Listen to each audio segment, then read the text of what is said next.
All right, we are back at day 2, I think the first full day of Dallas International Film Festival with Norry Niven and Justin Furstenfeld. Thank you guys for being here. Thank you very much for having me. Thank you. All right, so we're talking about Get Back Up, which is actually a work in progress screening. So that's pretty fun, but okay, Norry, give us a little, spoilers-free synopsis for the folks that can't join us tonight.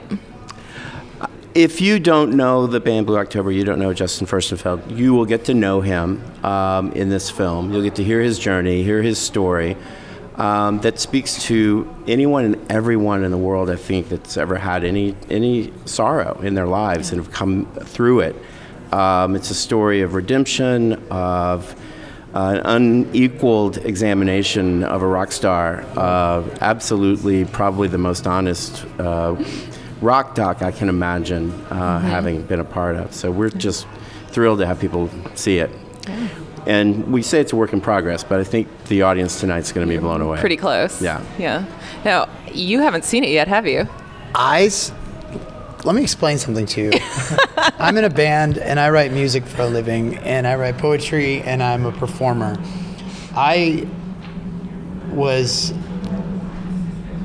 met Norry years ago, and we have worked on many projects together, but we decided to do this documentary 6 years ago. And I told him from the get-go, I don't want to direct it. I don't want to know what you're doing. I just want you to follow your heart and do it. But I don't want to end it yet. And I kept telling him every year, it's not over yet.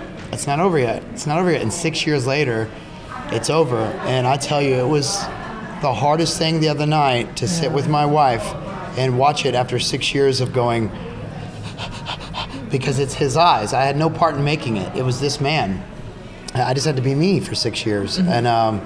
And when I watched it, all I can say is I'm so proud to know this man, and I'm so proud to be that he's in my life, and I'm just so proud of him and the journey that the amazing work and the effort he's put into this. I can't even talk about whether or not how great I think the documentary is, because it's I'm so proud. That's all I can really say about it. I'm so proud. I saw the first rough edit, and I was like, it's done. But he is like, we're gonna make it perfect, and I'm like, oh, I don't know what else you're gonna do, but go for it. Mm-hmm. So I'm just grateful to be here, man. So grateful. Well, you mentioned you guys have known each other a few years. I mean, I feel like it would take so much trust, to let someone into your life to that degree, and you can tell my story. I mean, tell me about your relationship, your friendship. Well, I've been writing treatments for music videos, and have had the opportunity to write music videos, to actually direct music videos for these guys. And so I've been familiar with them, intimately, and they've been reading what I've been writing now for, a decade or more. So we're more than that, maybe 16 years. So we've had some really good times. We shot a music video on a beach just 3 or 4 years ago that got nearly 10 million views, right? So that's how 4 takes. Just right. 4 takes right at sunrise, exactly. Oh my God! But it's that level. But it's that level of friendship. I want to work with him now. It's that level of trust. Right. If he can come to a beach in Santa Monica and go, meet me down there at 5:30 a.m. I'll have a camera. I'll have a boom box, and we're gonna go with God's natural light. And I said, cool. And then I watched it, and I remember calling him and said, I have not one note. And me, I'm a control freak. I asked him. I'm a control freak. I would have called and given him tons. I didn't, so I knew we had already been working on the documentary at that point, but I knew when I was walking up the stairs with you in Santa Monica, and you said, are you ready to show the world the hope that you have in your heart nowadays? And I said, beautiful. What do you mean? And he goes, that's what we're doing with this documentary. And I go, that's he's got my back. Yeah. So that's it does take, I think, familiarity. Cezanne was so shy, he only painted his family and the housemaid, right? So that I felt like was really necessary for the two of us to really just relax and talk and have him be real and have his emotions be real, and you'll see that on the screen. It's a very honest experience. Oh man, let me just say, I was watching it with my wife, and oh man, I was just like, this journey is so. I don't even want to say anything really about it, because I didn't know that half the things in this film happened, because he had interviewed other people, and when I watched it, I got to learn what really happened over the past 6 years that I had no clue had been going on in people's lives. Yeah. So What was that experience like for you watching it? the last 2 weeks since I've watched it, my heart has been, and I'm an artist, so I'm always like, art, I feel it. But I've never had my heart pulled out of my chest, just thrown on the floor, and see other people pick it up and put it back in there correctly. Wow. Through a film and a piece of art that I'm a part of, that I had no control over. Yeah. So when I watched it, my anxiety level was through the roof. In the past 2 weeks, up until seeing this guy right now, I've been a mess, because it's just that raw. And now that I see him, I'm like, it's okay. You're gonna be okay tonight. You're okay. But I'm a sensitive person, so watching it this last 2 weeks after watching it have really opened my eyes to just how grateful and how good the world is. Yeah. Or can be, if you just reach out and grab it, Did your wife have a similar reaction? Man, my wife is probably one of the heroes of the movie, I would have to say. Can I say that? Oh yeah. My wife is the hero of the movie, and so is the band and my management team. I'm just the guy in it. The movie is really about all of them and my wife. And when she watched it, she came and laid down in bed, and she knew I was just sitting there going, and she looked over at me and she goes, "You should be very proud." And I was just like, that's fine. I was. She sounds amazing. Yeah, she's awesome. But it was she said, "You should be very proud." And then she just kind of patted me, and she goes, and then she said, but your hair should have blah blah blah blah, because she had to make a joke. And I was like, "Oh, stop it, Sarah," But you should take this away from me before I can call it a little boy. Yeah. Yeah. So tell me about your friendship with Sarah and the rest of your family, because I mean, yes, the documentary is a commitment for you, but for them as well. God, that's a great question. Definitely. There's so many connective elements that all had to work together, and everyone, had to communicate, and then the timing had to be right, and all open to being filmed, and sitting down and relaxing and talking to us, But there's a lot of vérité as well that you don't expect. We've got a wealth of footage from his history, because he's been on camera now since the very beginning. So this is a mountain of material that we had to sort of weave our way through to help tell his story. I don't want to do that job, man. Good job, Norry. Sign up to be an editor right here. I don't know how they did it. So their stories all had to be supported as well, with visuals. Sure. It doesn't. A film shouldn't just be talking heads. Right. I would have to agree. Like I was saying earlier, the cast of it is, they're the most important part of this whole film. Like watching it, it's not really about me. It's about how strong people are, and just the stories I learned from them, and just the eye-opening, the time they put into doing these interviews about such crazy things that they didn't have to ever bring up again. That probably would have been good if they never brought it up again for them, because they already went through it and they got over it. Yeah. But the fact that they made time, not just once, not twice, not 3 times, over and over every time, good old Justin and Norry wanted to get some more footage. Hey, can you guys be ready this afternoon? What? Yes. That's respectable, because they knew how important it was for Norry and I, because we had a bigger picture, and they just wanted to be a part of it. And thank God they didn't just go, you know what, guys, it's a little too personal. Yeah. Because they could have.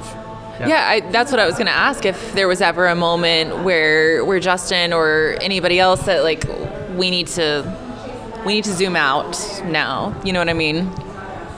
No, not really. Really? I didn't ever feel like, I felt like we were part of the weave. We became family, and it was easy. It was really easy. Really, most of the emotion, most of the raw information, we shot a scene in Salt Lake City in a hotel room with Justin, where we spent the day together. We drove out to Bonneville Salt Flats together. We just hung out, right, and had lunch, and then we just kind of went back to the room and just hung out for a little bit, and then we started shooting the interview. So it was just very chill, and he probably opened up more there than any time we filmed with him over the...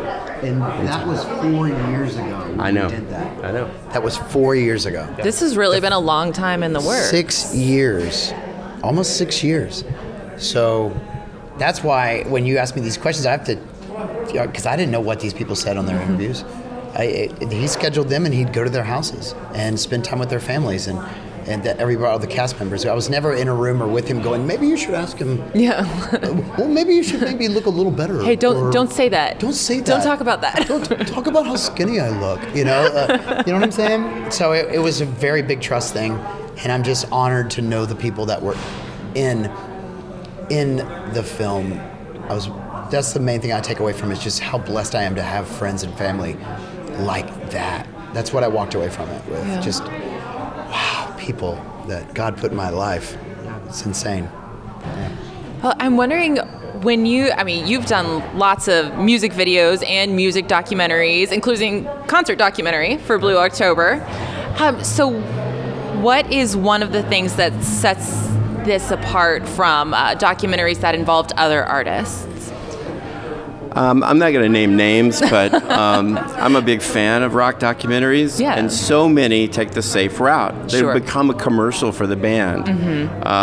Name top 10 bands have done rock docs, and they look like a glossy Right. coffee table book. Let's get Martin Scorsese to shoot our concert, and we're not going to be allowing him to talk about our drug history or any of our, our past. So I think in this case, it's not just the fact that we're an open book. It's also the fact that he is so entertaining and so engaging, and he's the songwriter, and he's been the singer, and it's been an autobiography. He's told his story through his music since he was a child. That's unique. No other artist has done that. I mean, maybe Amy Winehouse, right? To a certain extent. But this man's alive, and he's a hero, and he's being followed by so many people who he's inspired and helped through his music, especially now. So this is the perfect time to unwrap that box and share it with the world. Yeah, who are the people that this is really going to hit home with? More than just musicians, more than just young artists.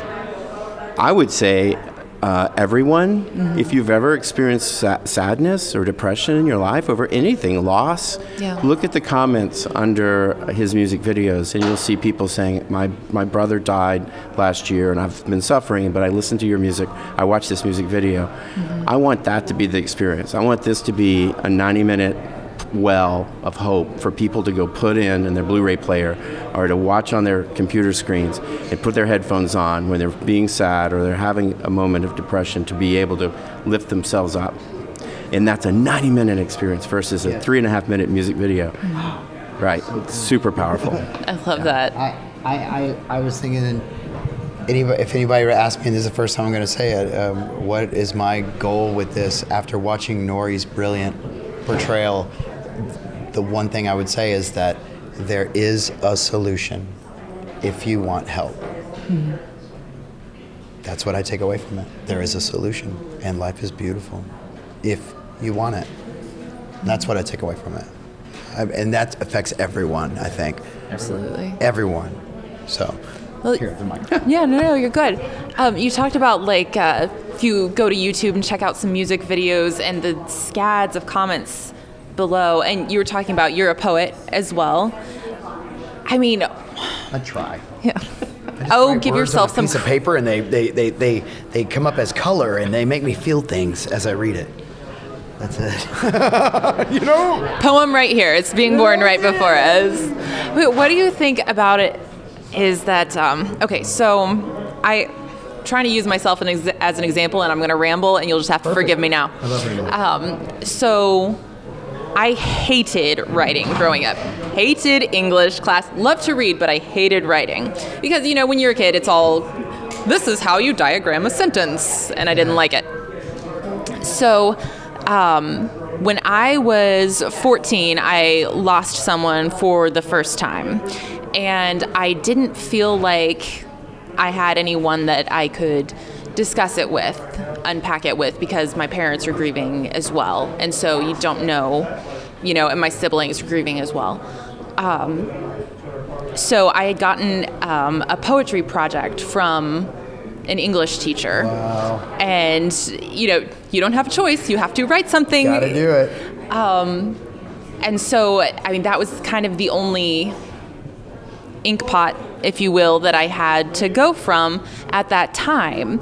And since it wasn't a reality that I didn't have anyone to talk to, but, your child's eyes, you see things through that filter. So that became my only outlet. And I had never liked poetry before, but I started reading poetry after that, and reading more plays that were written as poems. Yeah. And it literally changed my life. It changed my life plans and what I've chosen to do since then. So I don't know why it is that for some people it's like, it's a good expression, it's a positive expression of your emotions. Whereas I've seen other people, they try to create art. You see this with actors especially, creating art through reliving trauma. Yeah. Method acting. I got you. Yeah. So it just always puzzles me how it can be like such a, extracting the venom in the first case, but painting with your own blood in the second case. Yeah. If that makes sense. It makes complete sense. Like writing poetry, I hated grammar. I hated commas. I hated that I had to put periods. I hated that I had to explain what I was saying. And that's what I loved about poetry, was just, as much as my wife is the smart one in the family and she'll say, you need to put a period there, I say, no, I don't. But that's what's so beautiful about art, is I can do it whatever way I want, and whatever way I want, what makes it hit home and what makes it feel real. Just like every actor, I've grown up with theater, I've done method, I've done Meisner, I've done every kind of acting there is, and whatever gets you to that point, that keeps you healthy, Yes. personally, will get you to that point, as long as you portray it with 100% dedication. Yeah. Same with poetry, same with any kind of art. No matter what gets you from point A to point B, as long as it's healthy, you survive it, and it comes across as real. Then, man, that's what we live for, bro. I mean, ma'am, that's what we live for. That moment of going,